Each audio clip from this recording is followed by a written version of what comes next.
I'm Ryan Benson. I'm Josh Saunders. I'm Dylan Bowden. We are the PopCulturists, and May 25th, 2017 marks the 40th anniversary of Star Wars, the original Star Wars A New Hope, coming to cinemas. Now, we thought we'd take this opportunity to reminisce about our Star Wars experiences and the first time that we were touched by the Force. And maybe a little about our favourite iterations of Star Wars. Well, not necessarily maybe just the movies. Since it's your topic, do you want to kick it off? Tell us yours to us. Oh, okay. Flick it to who? I'm going to throw it down to J-Dog. J-Dog. My first... Jar Jar, as we call him. J2D2. Stop! My first memory... Like, when I think back to being a kid and I think about Star Wars, my first memory is Luke in the Dagobah system with Yoda.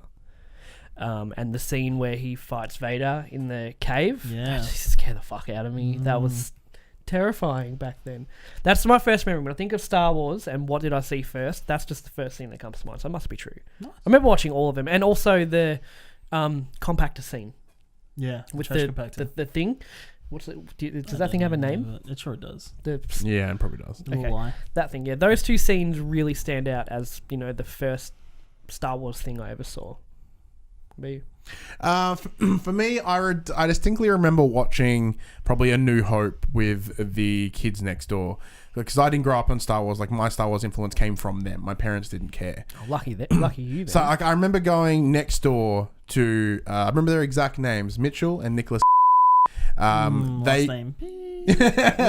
Like, their parents supported their Star Wars addiction. Like, they had action figures, they had the Millennium Falcon, they had fucking huge sets of toys, right? So I'm like, what's all this? It's like, it's Star Wars. I'm like, what's Star Wars? So we end up watching Star Wars, and then I sort of got really into like the original trilogy, but coincidentally, like, my memory is probably wrong, but then Episode 1 came out shortly-ish after.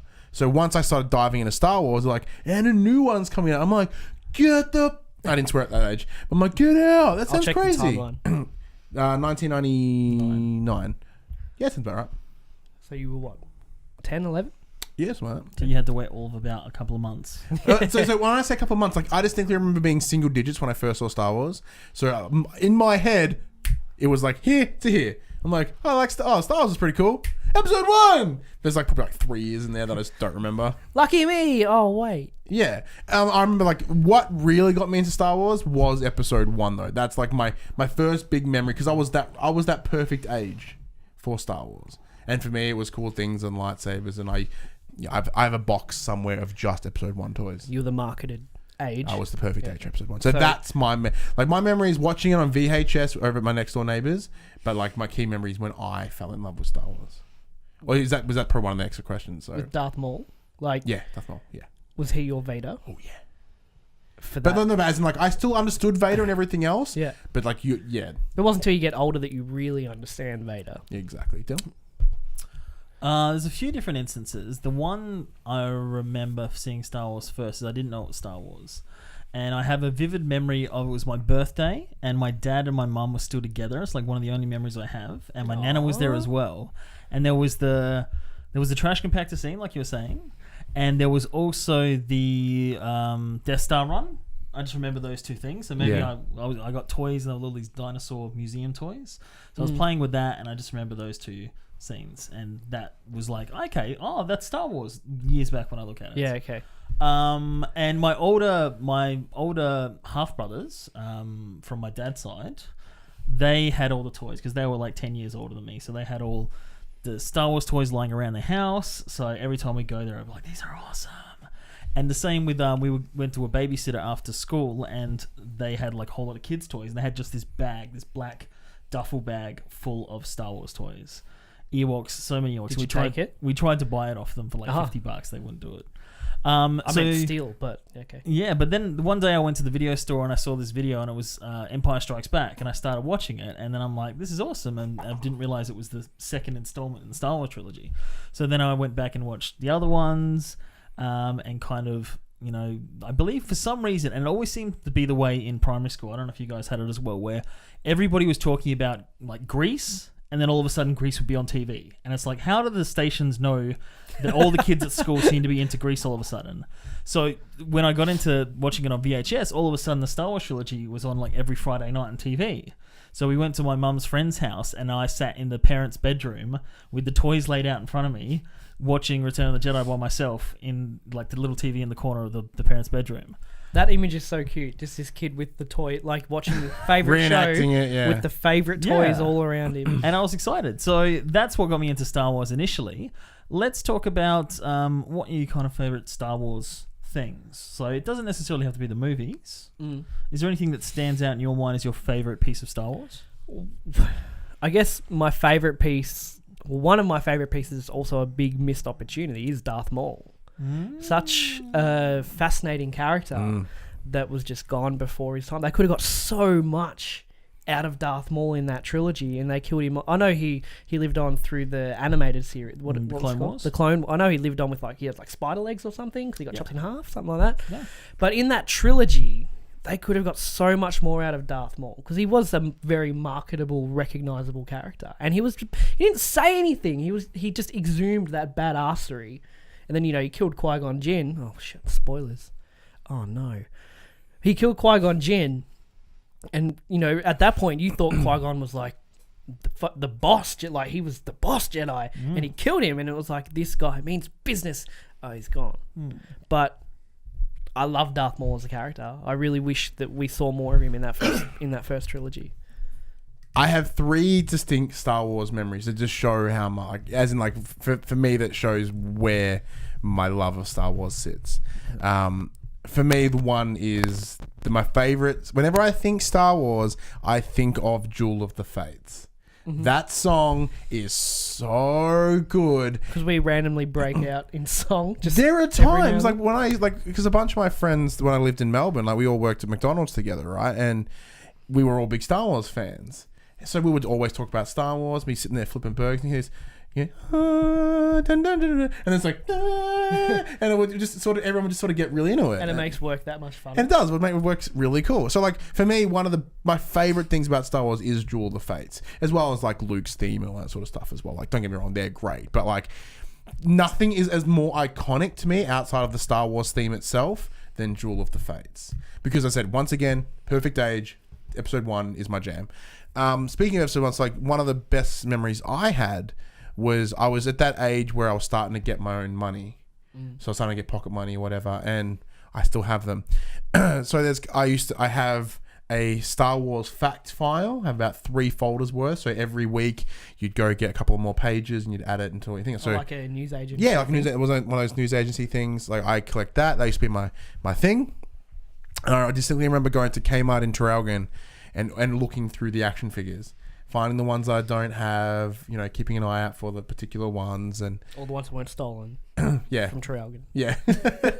So for me, it'd be like, oh shit! Like I remember even one week getting excited that I bought Captain Panaka. You know what I mean? Like such a B shit character. I'm like, oh yeah, Captain Panaka, and like, oh my god, he comes with a battle droid rifle. Yeah. Like you can't capture that joy of kids buying toys. Like it's so good.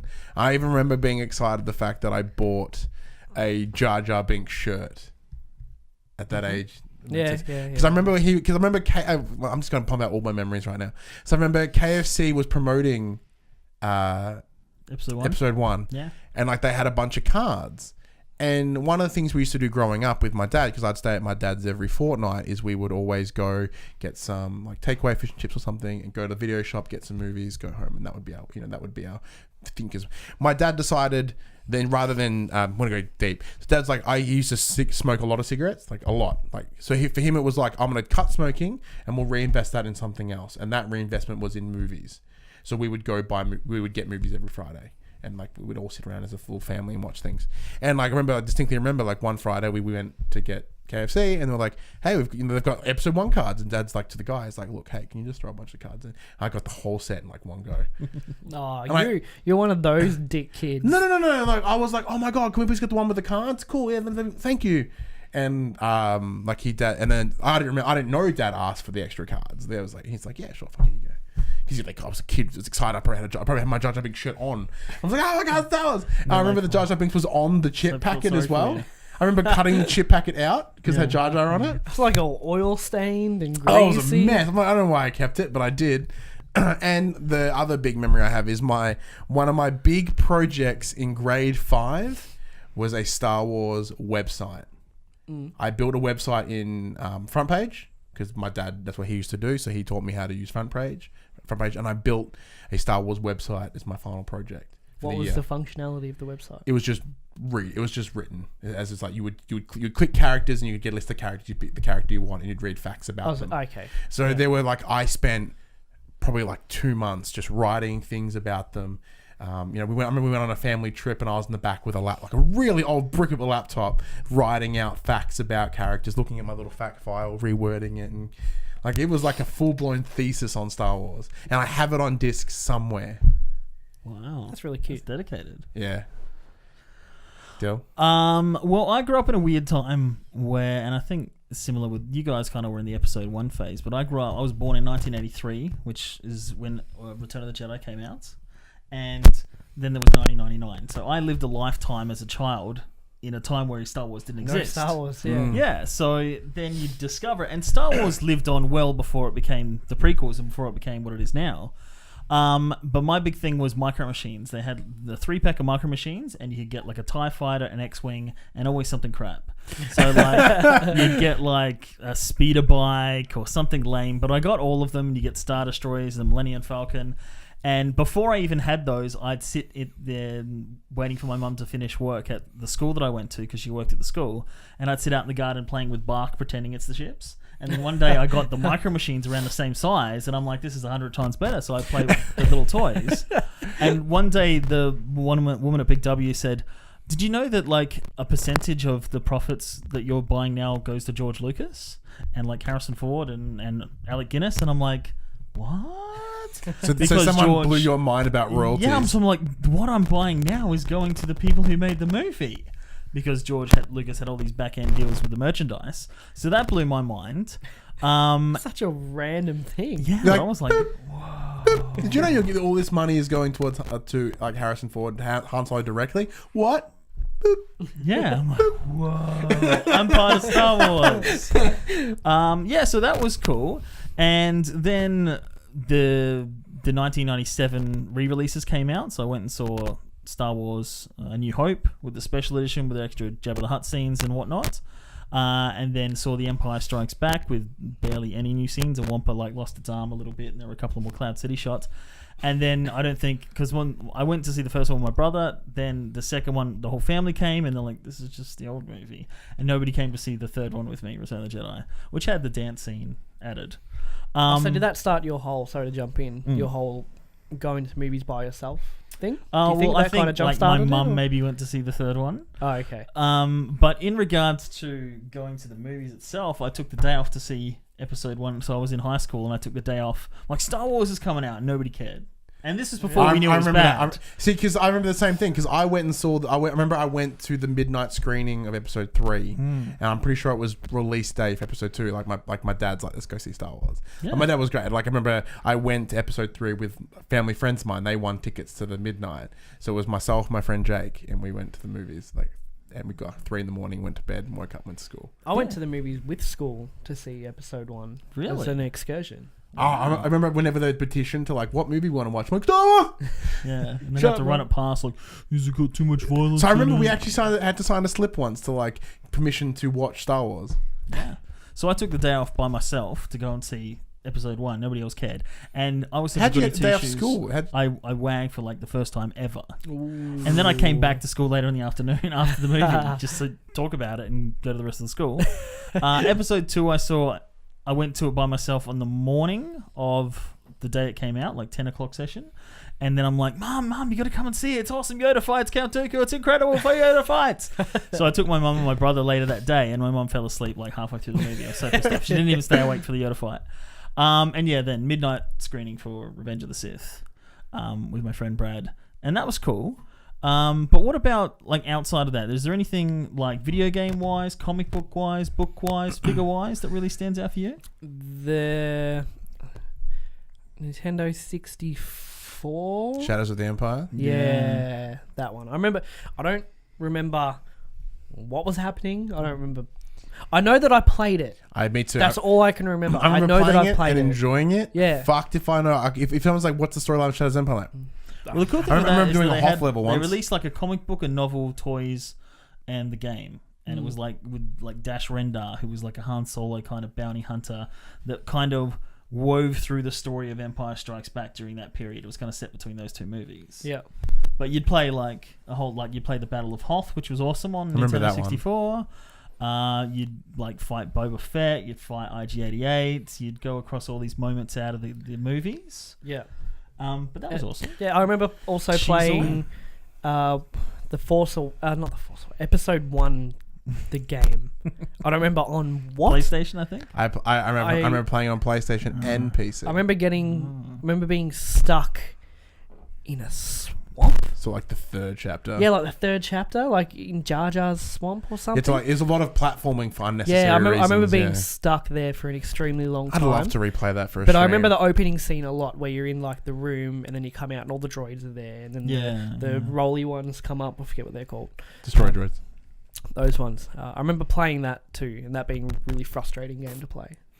I'm the same, bro. Like for me, I remember playing Shadows of War. I don't know, was it? Fuck, what? I just named it. Shadows of the Empire. Shadows of the Empire. I distinctly remember on the PS1 playing Star Wars Episode 1 Jedi Power Battles, which was you would play between like 6 different Jedi, which pretty much like Mace Windu, Obi-Wan, Qui-Gon, and fucking 4 other people. Nobody is. No, they are all members of the Jedi Council. I remember one of them. I think it was the guy with the weird like tentacle face. Yeah. He held his lightsaber the other way around, facing down. I'm like, what? It's better. Yes. I also remember Star Wars Demolition, which was like Destruction Derby but Star Wars. I remember seeing that. It's a but I never poo played game. it. Yeah. Wasn't there a pod racing game? Yeah, as I well? remember Pod Racer on PC. I still have it. I remember downloading like a couple of years ago. I was going through games that I remembered playing growing up, and there were some really bizarre ones. There's this Aussie game called Trev to the Rescue, which I can never find. Trev. It's a bad game. I'd love to play That it. sounds bad. Then there was like Goosebumps Escape from Horrorland. That was It's a alright. great little I cool remember game. And Star Wars Pod Racer. I'm like, okay. And I found a torrent. And I'm like, played the shit out of it.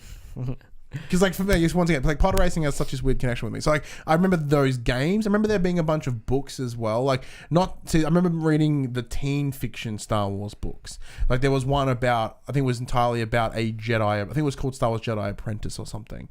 So for me, it was like, it was around about my age. It was kind of, I also remember playing Star Wars Jedi Knight 2 Dark Forces, whatever. Like the second of the Dark Forces games.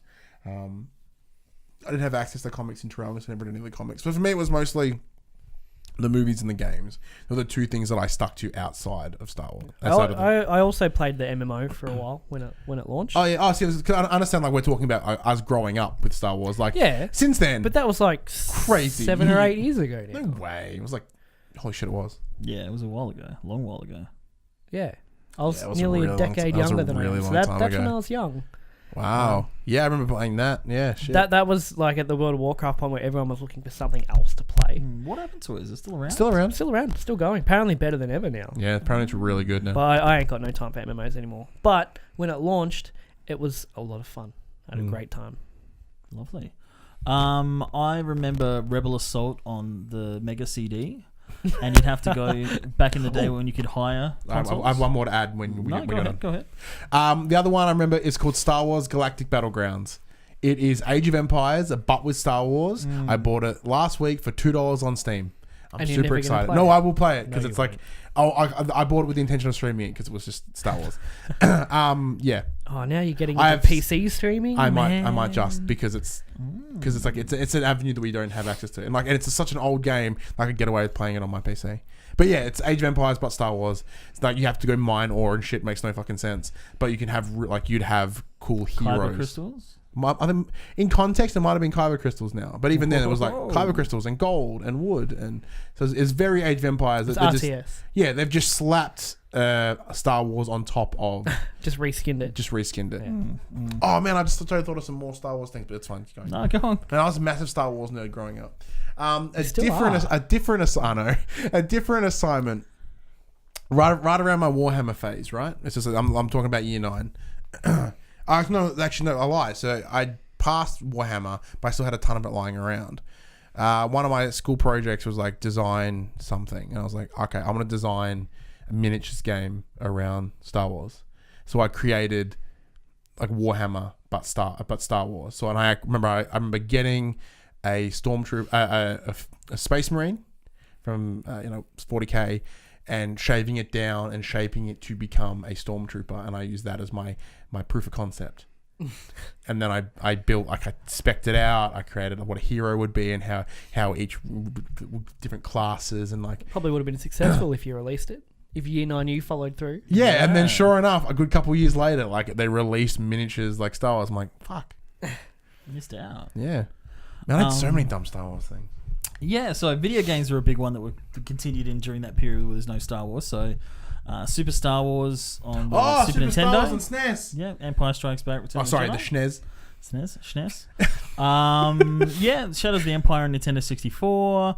Pod Racer I had on Nintendo 64 as well. But even like the arcade games, there was one, I think it was just called Star Wars Arcade, where you're an X-Wing fighter and you fly through like the Super Star Destroyer and destroy it and the Death Star as well. And it came out on 32X, which was like the expansion for the Mega Drive, and played the crap out of that. It was horrible on the system, but the arcade version was better. There was Star Wars Arcade, I think it was called Star Wars Trilogy, and it was like a shooter but with a joystick. So you'd go around like Time Cop or Time Crisis or Time Virtual Splitters? Cop. Not Time Split. No, it was just like a It joystick. was On the rails. on rail shooter, yeah. And then there'd be the end boss, and you'd fight with a lightsaber and Darth Vader or Boba Fett. That's cool. So that was pretty cool. I'm jumping again. I remember going to Galactic Circus at the casino in the city. They had I was 19 at the time. They had a Pod Racer arcade. I don't know why they still have this. They like, still got it there now. Yeah, you sit there and you actually have to like hold it. You're in you Anakin's spot. pull it And it's like, I nearly pissed my pants. I was 19. I was like, this is amazing. We should go to Galactic Circus one day, just as a trip, because that like arcades are fun. Side note. Oh, there's Time Zone here. Yeah, it's not the same. The Galactic Circus is just bigger and better. Yeah, old school games, not kids like ticket games. Yeah. And then I think, what else are we looking at? The things that came towards most recent Star Wars days is The Force Awakens is like awesome, like incredible awesome. Starkiller, and just seeing that, like, they don't even do it in the movies yet, but the sheer power of the Force, where he pulls a Star Destroyer out of the sky and it crushes down, like, that's epic. What? That's Force Unleashed. Oh, sorry, Force Unleashed. Did I say Force Awakens? Yeah. My bad. Like, you're still not wrong. Force Awakens really cool. So I was like, yeah. And like Star Destroyer, I'm like, what? Force Unleashed. And like Starkiller was the name of the base. So I'm like, the base. Yeah, all about that base. I'm like, what? All right, let's try that like, again. When the planet had the power to pull, I'm like, And you're like, let's try that again. So Force Unleashed, yes, on PlayStation 2, 3. Three. PlayStation 3. Yeah, and just the sheer power there. And then they had that incredible trailer for Force Unleashed 2.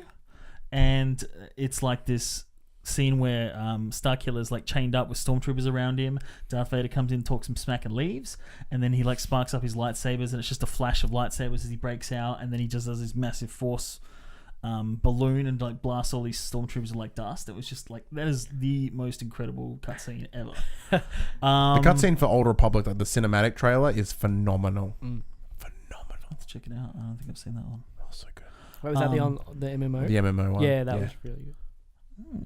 But then even like one of the greatest things was the cartoon of the Clone Wars. So it wasn't the like The animated CG one? version. It was like, it wasn't like the marionette kind of CG version. It was bridging between Attack of the Clones and Revenge of the Sith before it came out, and it was like only about 3-minute clips that went for about 15 episodes, and it was animated by the guys who did Samurai Jack. And there's this scene shit, where, I don't remember this at all. Haven't you seen it? It's incredible. No. It's like there's 2 seasons to it, and there's like the first time you saw General Grievous, and they're in like these Jedis are in this all broken down spaceship, and General Grievous comes and he walks out and he's like, Jedi, surrender, and they like refuse, and this is like this shaggy looking dude, and he's just freaking out. He's like, and then General Grievous just like lands on him. And it was voiced by John DiMaggio, who does like Bender and everything. And it was just incredible. He like busted out the 4 arms and he was fighting like 4 Jedi, like kicking their asses. And then there's one last moment where he's beating the guys up, and it's Ki-Adi-Mundi with the pointed head. That Jedi, if you know who he is. That's the guy with like the extra heart in his head, right? It's like the elongated head. Yeah, and he's got like a little ponytail. Yeah, and it's like So like once again, Star Wars Episode 1, fact book, I still have it. He has an extra heart on top of his head. That's what that weird extra bulge is. Does it serve a purpose? Fuck do I know. Okay. It's a whole lot of heart. So anyway, they're fighting, and very because caring. General Grievous's thing is he steals Jedi's lightsabers, so he kills. So he's got 2 lightsabers in each hand, and he's like got his foot holding a 3rd lightsaber, and he's kind of balancing. This is before it was revealed he had multiple arms, so he's just got his legs and his arms. And then Ki-Adi-Mundi pulls the Force to grab the extra lightsaber that's left behind, and it goes like that, bah! And it has like the Star Wars theme music for a second, and then there's like this long standoff, and then they run at each other, and then it like lightning strikes, and Yoda's like, and bad things happen. But then General Grievous came into the movie, and he was pretty mad. But it did explain how he crushed, like he's coughing a lot in Revenge of the Sith, and it shows that Mace Windu crushed his windpipe just when he was kidnapping the Emperor, and that's why he coughs. I don't know if that's Did he like force crush it? Yeah, he did. I just thought it was some sort of like Why didn't he force crush his head? Darth Vader-esque thing. That'd be something interesting with the Force. You know how they can pull and push. Yeah, can you like just look at someone's head and just go and just crunch it in on itself? Yeah, Why don't you if you're powerful enough. That'd be awesome. But yeah, just 2 other the things that really kind of got into the Star Wars lore is the visual visual dictionaries. That's what. Star Wars Episode 1 visual dictionary is what I'm talking about. Yeah, and then they had like the ships diagrams of the ships, so you could open up and you see them split in half, and just the detail that people put into the background characters and give them stories, and there's all this fiction about like it. There's another Yoda creature. I don't know if I know what they're called. Yaddle, another member of the Jedi Council. And they took that out and never existed. You're not supposed to know what Yoda is, and then they had Yaddle, and they're like, nah, Yaddle didn't exist. Did they retcon it? Yeah. No. Really? Or is he cut out of movies now? Oh yeah. Well, I don't think he was in the movie. He's just in the book. No, he's in the background. They took him out then, or her. Yaddle doesn't exist now. Damn. But probably one of the biggest things in the gap of Mandela Star effect Wars was, along with the VHSs from the video store, there was this one called SPFX, so it's special effects in making of the Empire Strikes Back. That's the Star Wars porno. And it goes for like 30 minutes, and I watched the crap out of that. I even bought a copy of it, where it showed them making the Empire Strikes Back and doing all the stop motion for Phil Tippett doing the actual AT-ATs. And that opened my mind to movies and what's behind the scenes and the set of Dagobah, and seeing that it's like all this wooden set, Yoda coming up, doing the puppeting. And that just blew my mind how they did all that stuff. So that really started my love of movies and behind the scenes. I remember having Episode 1 on VHS, right? And then I remember when my dad got a DVD player, like he's like, "Hey, guess what? This I just bought." I'm like, and it's Episode 1 on like DVD. So I remember watching the entire second disc. Like, the idea of special features, like which no longer exists. Movies don't have the special features anymore. It's the worst. That's why DVDs are the best. Yeah, they do, don't they? Like it's very like you don't get them the same way it used before. It'd be like 9 hours of extra shit. I'm like, oh, okay. Yeah. So I remember at my dad's place. Like I slept in the lounge room. I pulled the fold out couch out, and that was it. I laid there, and I was up to like 4 a.m. just watching Star Wars special edition. The last 2 special features I watched were The Dark Knight, had a good 6 or 7 hours, and The Force Awakens when I bought the Blu-ray a few months ago. Yeah. That's really good behind the scenes stuff there. Seeing how they, even towards the end, like the snowy forest that Rey and Kylo fought in, how they built the set and everything. That was awesome. Like I remember what I remember sold me the most, because being young, and once again when George Lucas for Episode 1, he's like, you know what people like? Lightsabers. And I'm like, yes. Because I remember watching them behind the scenes of watching them train, right? And then watching them fight at such a speed and force that they would bend the makeshift lightsabers they would use. You know, and I'm going, whoa, that's so impressive. Like, to this day, regardless of like whether you like or dislike Episode 1 or not, my favorite lightsaber is still Obi-Wan from Episode 1. I just love the shape of it. Like, it's totally impractical, but I love it. I didn't realize they had different shapes. Yeah. Like, you mean like the hilt? Yeah, like so different. The hilt, and then change in Episode 2 it changes, like the way it looks. Oh, okay. Yeah, obviously was there a reason for that? Or just practical as shit. Aesthetics? Just aesthetics. Oh, okay. I remember because I'm like, wow, maybe there's a reason behind why they picked it. And I remember they opened a box and it was foam. It had like 8 slices, and Ewan McGregor's like, oh, I like that one. And like that's how it picked, and then they somehow made lore around it. Like, it's an exact video of him going, yeah, that one. All right, there you go. Any last thoughts, guys? Fuck, I love Star Wars so much. Like, Star Wars is something that I love so much that like I kind of forget how much it means to me. And it's now something that I'm passing on to James. Like, James has plush Star Wars toys. He has a plush... Yeah, but he's not old enough to decide if he likes it. No. Like, for me, it's like it's putting those things in his world. Yeah. Like, you know, we've had... Like, I went and picked up... This is a AMC Expo last year. I picked up the golden books, the first 7 Star Wars. So that's what we do now, is like I read him the Star Wars stories. Just out of curiosity, how do they summarize that story into a golden book? Those movies are like especially the first 3, so much more coherent as golden books. Really? Like it cuts out all the garbage. It's like, and then Darth Maul went away.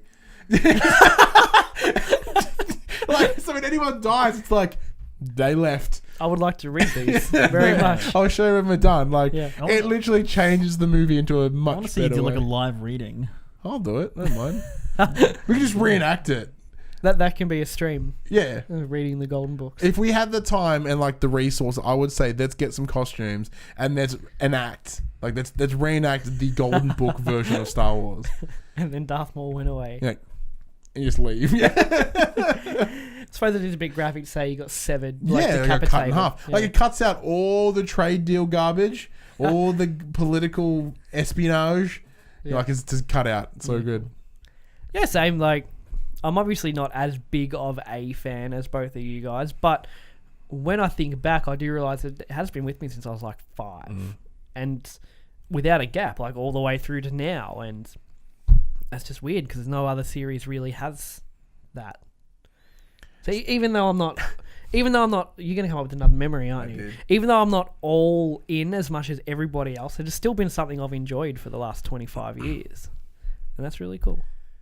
What?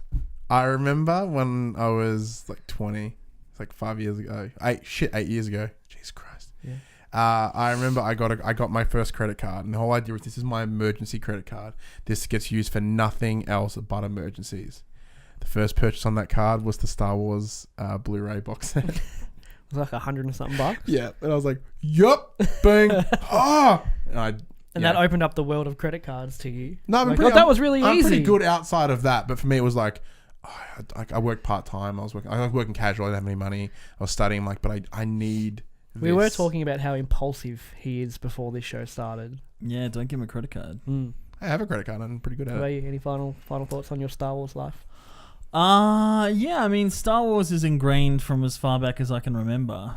Even with the 15-year gap of anything. Yeah, so it's weird to have a time, like, to imagine a time when Star Wars didn't exist in people's lives, or at least our generation's life, because it was always around. And yeah, like, because there's so many collectibles and things, I remember going around like every weekend to like the markets trying to find old Star Wars toys on the cheap. And yeah, like Force Effects lightsabers, I've got like 2 Darth Vader ones for no reason. I've been trying to convince Millie to let me buy them. So I want them above the TV in the lounge room. I want lightsabers like up on display. I want them like crossed over the top. Yeah, and Millie's like, no. I'm like, but we know people that make lightsabers. Like, we can talk to Luke. We can make this happen. She's like, make it happen for $1,200. She's like, no. Like, how much are they each? $600. well, because I want, like you said, if you want to depart of one of those lightsabers, I will very much give you money for it. That's not gonna happen. The reason I bought 2 is one is just connected, and then the other one you can take the hilt off, and you've got the hilt, and you can put the blade in, and they still make the noises, sounds, do everything. But I don't know where the blade is. For the life of me, don't know where it is. Probably in your storage. storage. Is that why for the photo shoot we had just the hilt? Yeah. Okay. And it makes a spark that it doesn't work because it's missing the blade. But yeah, like Star Wars now, I'm excited that it's going to go on for many, many, many years to come, and you get like a Star Wars movie every year. Yeah, it's every year until they decide to stop doing that's it. pretty awesome. Until people stop watching them, I think they said, didn't they? Disney? They said, we'll keep making them as long as people are still watching them. But it wasn't always cool to like Star Wars. Like, there was a time when it was just Kevin Smith talking about Star Wars and Clerks. Yeah. Or Chasing Amy, you know, where people weren't in that geek culture that we're in now, where it's cool to talk about Star Wars and reference Star Wars. And now Star Wars is referencing so many things that it's just become common day. Like Big Bang Theory. It's pretty lucky for us, though, we're living in the generation we do now, or in the time we do now, is because you could say what you just said for everything geek culture. It wasn't cool to talk about games and this and that and superheroes and comic books, and now it's as mainstream as it could possibly be, and that's awesome. And like what's amazing is without the ability to have these conversations, the pop culturists wouldn't exist. Like if this came out 10, 15 years ago, wouldn't be a thing. It wouldn't have came out at all. No, because I would have been more like 50. I would have been in high school. That would have been 19. Did YouTube exist back in 2002? 5, I think it came out. Oh, who cares? Short answer is like it's so good knowing that we're at a point right now where like even like Star Wars is so ingrained in popular culture. Like it'll be in everything. Like even like, you know, like now you've got little ones in your life as well. And like I know you buy Star Wars toys. I know you do because I went to your house the other day. There was a big U-wing on the shelf. I'm like, damn, I wish I had We that. got pews going everywhere. So like Get shot in the face with Nerf. Oh, pews. Yeah, so like say you get to ingrain Star Wars in Ryan and Ollie. You know what I mean? Like you get to bring it into their lives because they're right at that impressionable age. You go, Star Wars is great. They're like, yeah, Star Wars is great. Like, fuck yeah. That's right. Get them when they're young. It's a gift that keeps on giving. But what do you guys think? What's your favorite Star Wars moment? What's your greatest memory that you had where you Force touched you? Leave the comments below. So dirty. And I just remembered another No, that's enough. I'm Josh Saunders. I'm Ryan Betson. I'm the Force and the Force is with me. So many dumb Star Wars memories. One more for the wrap up. Go on. I remember I wrote I wrote episode 2 at my house. Before episode 2 came out. I distinctly remember Jar Jar Binks dropping into a vat of acid. Oh yeah. And did Darth Maul survive? I think I did. I distinctly remember Obi-Wan having to save Jar Jar Binks. I used that as like the plot. But the did plot he? twist. No. So the whole plot was around Obi-Wan Kenobi and Jar Jar No, Binks? like I wrote like because like I was like 7. I was like what? I was not very old. So like my story writing ability was not very good. So it's better than episode 1 though. Your writing abilities. Potentially. But So you wrote episode 2 just to kill Jar Jar? No, that was my plot device. That's how I opened it. Like that was the action scene when you start the book. But he didn't survive. Yeah. No, That's really dark for a 7-year-old. Yeah. You mean, wait, did Obi-Wan save Jar Jar or not? Or No. did Jar Jar fall into the vat of acid? Like he was trying to save him, and that was the thing. Like that was the opening of the thing. It was like all this intense trying to save him, and he didn't. But how did they get in that I situation? don't know. What's the backstory? It sounds like there should have been episode 1.5 All to get I to this remember point. is this clear moment, and I also remember writing a script for a Star Wars battle between myself and my next door neighbors, Mitchell and Nick. I distinctly remember writing it, and we'd all involve like the front of their house, and like I used it. I literally wrote a script around my house. So you were LARPing before it was cool. Yeah, but like holy. Was it like, I'm the worst. Was it like Twilight fan fiction that you turned into 50 Shades of Grey? No, it was pretty obvious. Like, Alright. what someone was clearly playing Obi-Wan, someone was clearly playing Qui-Gon. So I just pretended he didn't die, I guess. Force And touch me with your lightsaber. I'm Dylan Bowden. May the Oh. Force be with you.